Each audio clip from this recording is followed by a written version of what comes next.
Alors, juste un rappel, avant de faire cette étape-là, modifier, je dirais, le cran de ton aiguille, il faut que tu aies fait d'autres étapes avant, donc notamment avoir réglé ta richesse, ton gicleur de ralenti, ton gicleur de puissance, surtout ton niveau d'aiguille, si tu as changé ton pot, si tu as changé ta cylindrée, si tu as changé ton carburateur, si tu as changé ta boîte à air, forcément tu auras tous ces facteurs à régler.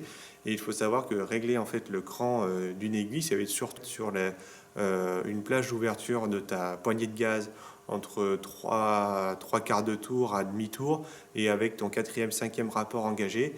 Et en fait, quand tu es sur la route, c'est un test que tu dois faire sur la route. Si tu te mets à accélérer comme ça petit à petit et que ta moto, si ta moto elle se noie, quand tu vas accélérer, ça va faire mais un peu ça. Ça veut dire que ton aiguille en fait est trop haute, c'est-à-dire que tu as trop d'essence qui arrive. Il faut que tu montes ta rondelle d'un cran pour baisser ton aiguille dans ton puits d'aiguille pour diminuer en fait l'arrivée d'essence dans ton moteur. Et ensuite, si tu n'as aucune réponse, par exemple, tu vas faire mais et tu vas te mettre à accélérer, pareil à trois quarts de tour de poignet, tu vas te mettre à accélérer et là tu n'auras vraiment aucune réponse. C'est-à-dire que tu as trop d'air et donc ton aiguille est trop basse dans ton puits d'aiguille et il faut que tu baisses ton clip, voilà, je dis ta rondelle, ton clip d'un cran pour augmenter ton aiguille d'un cran et donc augmenter ton arrivée d'essence dans ton moteur dans la plage d'utilisation avec ta poignée de gaz à peu près à demi-tour, à trois quarts de tour. Pour commencer, tu défais tes caches latéraux, donc gauche et droite. Tu déposes ton cache latéral gauche, ton cache latéral droit. Voilà. Tu déposes ta selle. Bien penser à mettre ton robinet, donc s'il est sur on ou sur la réserve, de le mettre sur off. Donc tout simplement, tu le fermes. Hop. Après, tu prends un chiffon que tu places sous ton robinet à essence et tu défais donc ta durite de ton réservoir. Voilà. Tu l'enlèves et si possible, tu essayes de la garder vers le haut. Voilà, c'est cool. Tu déposes tes caches latéraux de ton réservoir. Tu déposes l'autre écope de radiateur. Oui, l'autre écope de radiateur dans le réservoir. Hop. Ensuite, tu vas déposer ton réservoir, donc tu déposes les vis tout simplement qui le maintiennent. Tu le déposes. Hop.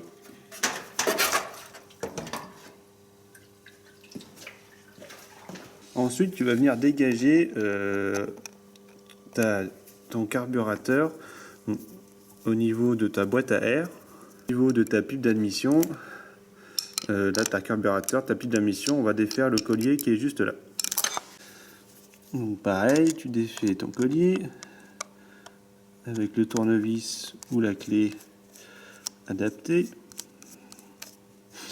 Voilà, donc tu vois là j'ai défait mon collier et ensuite tu peux éventuellement, si tu as de la place, avec un peu de chance, tourner ton carburateur. Hop, pour pouvoir accéder aux deux vis du boisseau. Je vais te les montrer.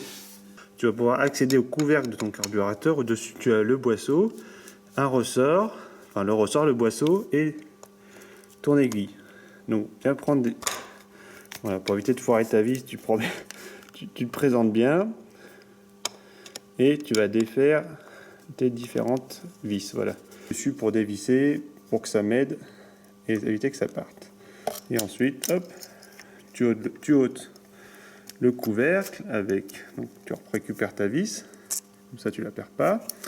Et là tu vois donc le ressort et dessous tu as le boisseau et tu as ton aiguille. Si entre temps tes gamins travaillent pendant la nuit ou si tu n'as pas vraiment fini ton travail, je te conseille fortement de protéger ton carburateur avec un chiffon propre pour éviter qu'il y ait des poussières ou des merdouilles qui rentrent dedans. Donc ensuite la partie un petit peu chiante mais qui se fait, c'est pour enlever ton aiguille. Donc en fait tu prends ton ressort, en fait tu vois je le prends comme ça, tu peux y aller, hein, tu peux forcer dessus, serrer. Soit dans certains carburateurs, c'est soit il est comme ça et tu bouges ton câble et tu le tu l'ôtes en fait du support qui permet de maintenir l'aiguille. Soit là, comme dans celle-ci, il y a un petit cache vert. Et en fait, il faut prendre une pince plate, comme ça, là. Tu vois, là, je suis en train de tirer le cache vert. En même temps, je pousse le boisseau. Là, j'ai raté. Le machin vert, tu vois, qui est un peu chiant. Voilà. Tu vois, une fois que tu l'as récupéré, tu es content. Tu le ressors.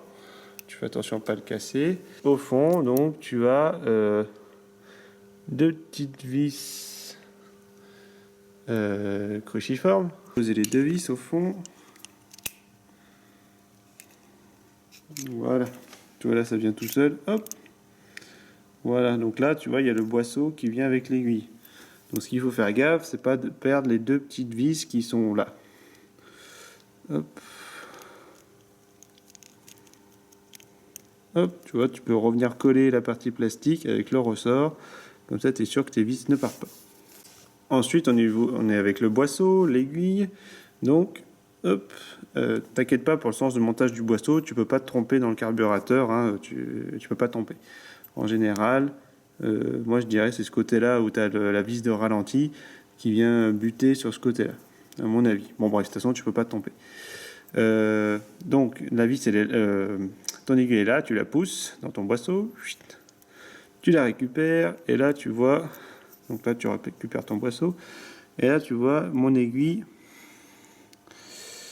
elle est sur le dernier cran. Et ensuite tu as la rondelle, là tu vois elle était au plus bas, donc c'est pour ça que c'était beaucoup trop riche. Donc sur les DTR, c'est sur le cran numéro 2. Il suffit juste de les pousser en fait avec tes doigts ou éventuellement avec une pince, mais tu vois, juste pousser avec mes doigts et je vais le mettre, il y a 5 crans et je vais le mettre sur mon deuxième cran. Voilà, soit un peu moins riche et je verrai. Voilà, il faut que tu fasses vraiment un petit clic et là tu es bon. Et en même temps, tu peux aussi reprendre ton numéro de ton aiguille pour savoir quel réglage que tu as sur ta DTR et tu sais sur quelle aiguille tu pars. Une fois que tu as remis ton aiguille, éventuellement, tu as les inscriptions dessus, tu as la référence de ton aiguille. Donc en fait, tu as la longueur, la largeur, la forme aussi qui joue vraiment un réglage important sur le fonctionnement de ton carburateur.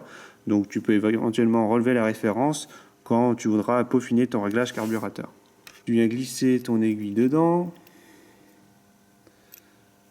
Hop, tu fais attention à ta petite rondelle. Donc tu vois là, il est bien mis. Tu fais attention qu'il ne soit pas mis en biais. Et en général, tu ne peux pas te tromper. Après, donc tu as une forme pour mettre, pour fixer ton câble sur, pour relier ton câble au boisseau sur ce modèle-là de carburateur. Tout à l'heure, j'arrivais pas à enlever le câble. Tu vois, à le pousser, à le dégager. Tu vois, c'est ce que j'aurais dû faire dès le début. Je viens visser une première vis. Et après, tu vérifies que tu n'as pas de jeu et que c'est bien serré. Tu remets le système de butée. Donc pareil, tu ne peux pas te tromper de sens. Tu appuies sur ton ressort.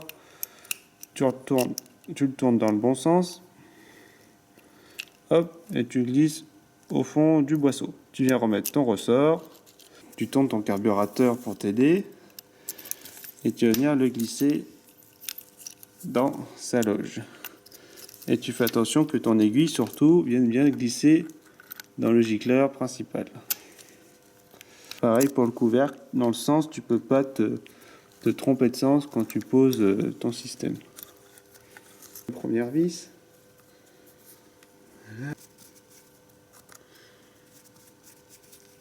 Deuxième vis. Voilà, tu remets ton câble comme il faut et tu serres de part et d'autre sans forcer pour pas abîmer le pas de vis si tu as besoin de déposer la prochaine fois. Hop. Voilà. Tu regardes bien que ton carburateur carburateur soit bien enfoncé dans ta durée d'admission et au niveau de ta boîte à air. Donc en fait ici tu as toujours un petit repère là pour voir si ton carburateur est bien enfoncé. Hop. Et pense bien à resserrer ton collier dans une position que tu puisses en fait accéder facilement pour le desserrer plus tard. Voilà. Donc tu le maintiens, tu resserres. Voilà, tu vois, ça résiste un petit peu, c'est parfait.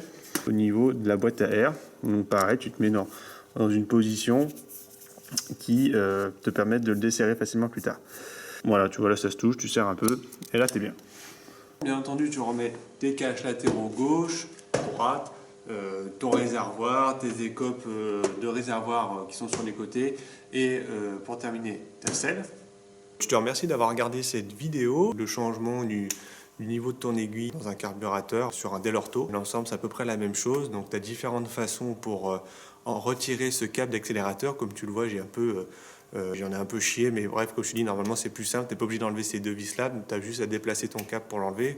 Je me répète 2 fois et voilà. Une opération simple à faire, mais c'est long en fait au niveau des réglages. Pense bien à prendre la référence de ton aiguille. Et encore une fois, si dans ton réglage, on met jamais en fait un clip tout en haut, tout en bas sur l'écran de ton aiguille, forcément si tu as besoin de mettre ton clip plus bas pour avoir une réponse plus fluide de ta moto, elle s'embourbe pas ou elle n'a aucune réaction. Bref, si tu as dû mettre ton clip le plus bas possible, c'est-à-dire que ton aiguille elle est trop grosse, donc il faut que tu prennes une aiguille plus fine, parce que forcément tu demandes à ton aiguille d'envoyer plus d'essence, et même sûrement c'est pas assez, il faut que tu changes d'aiguille par une plus fine pour que ça bouge moins l'orifice de ton puits d'aiguille.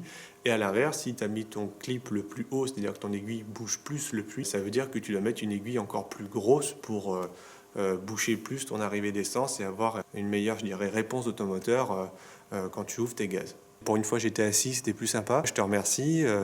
Amuse-toi bien, profite bien de cette chaîne. Continue à apprendre des trucs comme moi dans les différents commentaires. Comme je te disais, moi j'apprends sur le tas, sur ce que je vois dans différents bouquins, dans différentes choses, dans ma pratique. J'espère que ça te plaît. Continue comme ça. Je te remercie et je te dis prends soin de toi et ciao.